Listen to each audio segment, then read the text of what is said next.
मुकदमा लिखा देने से न कोई मुलजिम होता है और न कोई दोषी होता है। हमने स्पष्ट रूप से लिखा है कि सीसीटीवी कैमरे वहां पे लगे हुए हैं। बहराइच हिंसा मामले में हर रोज नए नए मोड़ आ रहे हैं, नई नई अपडेट निकल कर आ रही हैं। आपको बता दें कि बीते दिनों बहराइच में मूर्ति विसर्जन के जुलूस के दौरान एक युवक की मौत के बाद हिंसा भड़क गई थी, जिसमें दंगाइयों ने कई घरों को आग के हवाले कर दिया था, जिससे कई परिवार बेघर हो गए। वहीं आपको बता दें कि हिंसा से जुड़ी कई ऐसी खबरें सामने आई हैं, जिससे सरकार और प्रशासन पर कई सवाल खड़े हो रहे हैं। बता दें कि मैसी से बीजेपी विधायक सुरेश्वर सिंह ने अपनी ही पार्टी के बीजेपी कार्यकर्ताओं पर कई बड़े आरोप लगाए थे।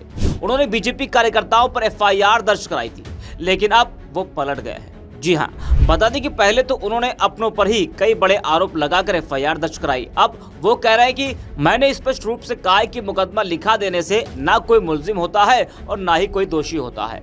जहां की घटना है वहां सीसीटीवी लगे हैं, उन्हें विवेचक देखेगा और जो भी दोषी होगा, जिसने फायर किया होगा, जिसने ईंट पत्थर चलाया होगा, उस पर कार्रवाई करेगा।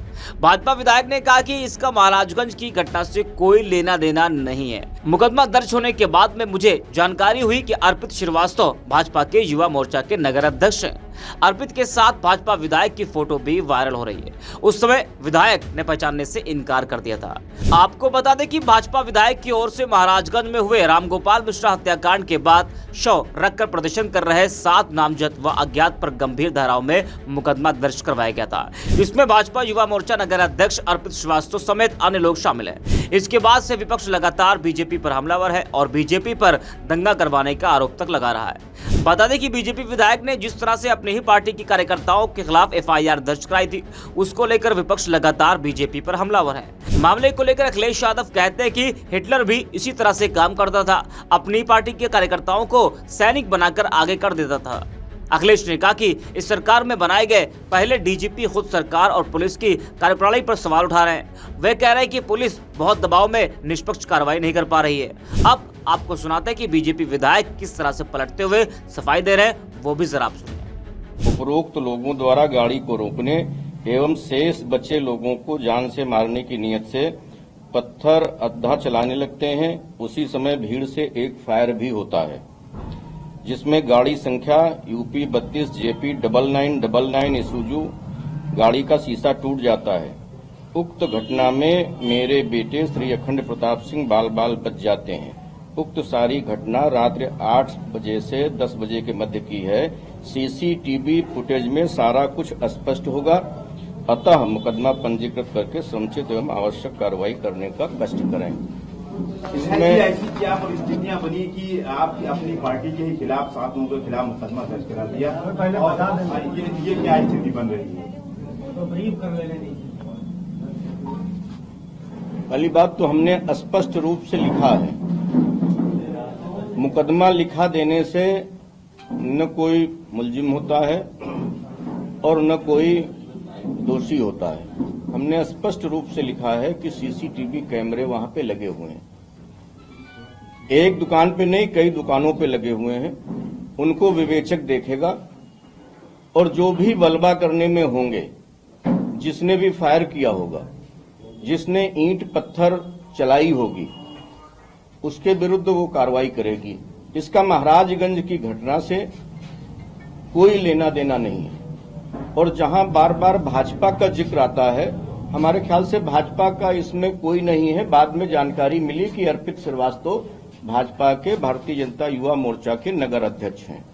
इसके अतिरिक्त भाजपा का मेरे विचार से कोई इसमें है नहीं। और उपद्रवी लोग थे, ज्यादातर लोग नशे में थे और सब लोग ये कह रहे थे कि ये हमारा भाई है। जब हमने परिवार के लोगों से पूछा कि ये आपके भाई हैं, और जो लोग कह रहे थे कि हम इनके भाई हैं, वो शव के मुंह पर बैठे जा रहे थे। उनको ढकेल करके हमने पीछे किया और मैं, दिवाकर पांडे जी, अखंड प्रताप सिंह और उनका भतीजा किशन, 4 लोगों ने उस शव को कंधे पर लेकर के उठा करके हम लोगों ने उसको मर्चरी तक पहुंचाने का काम किया। और जब मर्चरी पहुंच गए तो मर्चरी का दरवाजा भी तोड़ दिया उपद्रवियों ने। एम्बुलेंस को शीशा पत्थर फेंके, एम्बुलेंस भाग गई। उसके बाद में मर्चरी की दीवार भी गिरा दी गई, जो लोगों ने मुझको बताया। और 13 तारीख की घटना है। कई लोगों ने कहा कि अपने लोग हैं, तो हमने कहा कि अगर कोई अपना है तो आ करके बता दे। हमने 18 तारीख को एफआईआर लिखाई है। जो नाम मुझे ज्ञात हुए, हमने 18 तारीख को एफआईआर लिखाई है। और इसमें कहां से ये बात आ गई, अखिलेश जी हो या कोई अन्य नेता कह रहा हो कि भारतीय जनता पार्टी ने दंगा कराया, और भारतीय जनता पार्टी के नाम ही भारतीय जनता पार्टी के विधायक ने लिखा दिया। तो स्पष्ट रूप से परिलक्षित होता है कि ये अकारण एक मां के बेटे को, एक पत्नी के पति को, जिसकी हत्या हो गई थी, उसको सड़क पर रख करके एक राजनीतिक रूप दिया जा रहा था, राजनीतिक रंग दिया जा रहा था, लोगों को भड़काया जा रहा था। और उस भड़काने को रोकने के लिए और उसको सुरक्षित उठा करके हमने और जिलाधिकारी और सिटी मजिस्ट्रेट, डीआईजी, कमिश्नर सारे लोग मौजूद थे।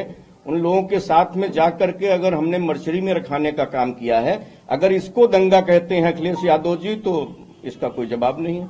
हमारी इस संबंध में कोई बात नहीं हुई है किसी से, न विवेचक से हुई है।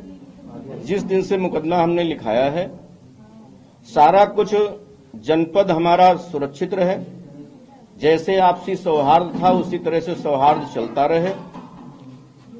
बीच में फिर हम गए थे, परिवार के लोगों से मिले थे, उनकी सबकी, उनकी पत्नी की, उनके भाई की, उनके साले की, उनकी सास की, उनकी दोनों बहनों की, उनके माताजी की, उनके पिताजी की सारी बाइट हमारे पास सुरक्षित है 16 तारीख की, जिसपे उन्होंने कहा है कि हम माननीय मुख्यमंत्री जी के आश्वासन से और उनकी बातों से पूर्ण रूप से संतुष्ट हैं। और 16 की सुबह उनके पिताजी आदरणीय कैलाश नाथ मिश्रा जी ने हमको फोन किया था कि विधायक जी आ जाइए, यहाँ कुछ बाहर के पत्रकार आते हैं, कुछ गांव के नेता या अगल बगल के रिश्तेदार आते हैं, हमारे मुंह में बात डाल करके उसको कहलाने का प्रयास करते हैं, हम बहुत परेशान हैं, तो आप आ जाइए, हम आपको अपनी बात बता दें, हम इससे मुक्ति मिल जाए, क्योंकि हम मुख्यमंत्री जी से पूर्ण रूप से संतुष्ट हैं। हमने पूरी घटना आपको बताई। इसमें कहां से लग रहा है कि भारतीय जनता पार्टी के लोगों ने दंगा किया। भारतीय जनता पार्टी का विधायक और आपकी ही पत्रकार श्रेणी में आते हैं दिवाकर पांडे जी, अखंड प्रताप सिंह और एक उनका चचेरा भाई किशन मिश्रा, क्योंकि 2 महिलाएं थीं, किशन मिश्रा था और एक नाबालिग उनका साला था मौके पर। हम 4 लोग ही उठा करके ले गए हैं। तो 100 को सड़क से उठा करके मर्चरी ले जाना क्या दंगा की परिधि में आता है? कि सड़क पर रहता 100 तो दंगा की परिधि में आता, भीड़ बढ़ती, मूर्तियां सारी 150-200 मूर्तियां सड़क पर खड़ी थीं, तो 100 रखा रहता सड़क पर, तब दंगा भड़कने की आशंका थी। कि 100 को सुरक्षित करा दिया गया, तब दंगा भड़कने की आवश्यकता। विसर्जन में जा रहे थे, जो माता के भक्त थे वो तो शराब पिएंगे नहीं। कुछ उपद्रवी लोग हर गांव में होते हैं, हर मोहल्ले में होते हैं। कोई ये कह दे कि हमारे समाज में उपद्रवी हैं, दूसरे समाज में नहीं है, दूसरे समाज में है, तीसरे समाज में नहीं है। कुछ लोगों को इसी मेले के बहाने ही नशा करने को मिल जाता है, तो ऐसे लोग मौजूद थे, उनके बारे में स्पष्ट कहा जा रहा है। अब ये अर्पित श्रीवास्तव जी से आप बात कर सकती हैं, ये जो विवेचक हैं उनसे बात कर सकती हैं। आपने वो वीडियो देखा है, वो 2 सज्जन क्या कर रहे हैं, चिप्पड़ बना रहे हैं कागज पे। तो एक नशेड़ी क्या कर सकता है? अगर आपको नशेड़ी की बातों पर विश्वास है तो फिर हम लोग, जैसे हम राजनीति करते हैं, आप भी समाज के चौथे स्तंभ हैं। अगर नशेड़ी के ऊपर विश्वास करेंगे, दोनों लोग आप बैठे हैं और वो कह रहा है कि हाँ, तो एक तो ये भी कह रहा है कि जिसका जब नंबर आ रहा था तब जला रहा था, तो कोई नंबर अलॉट था क्या? तो जो नशे में है वो नशे की क्रिया को कर रहा है, उसमें बलबा की धाराएं हैं 147, 148, 149 जो पहले होती थी, वो परिवर्तित होकर के 191 और उन धाराओं में परिवर्तित हो गई।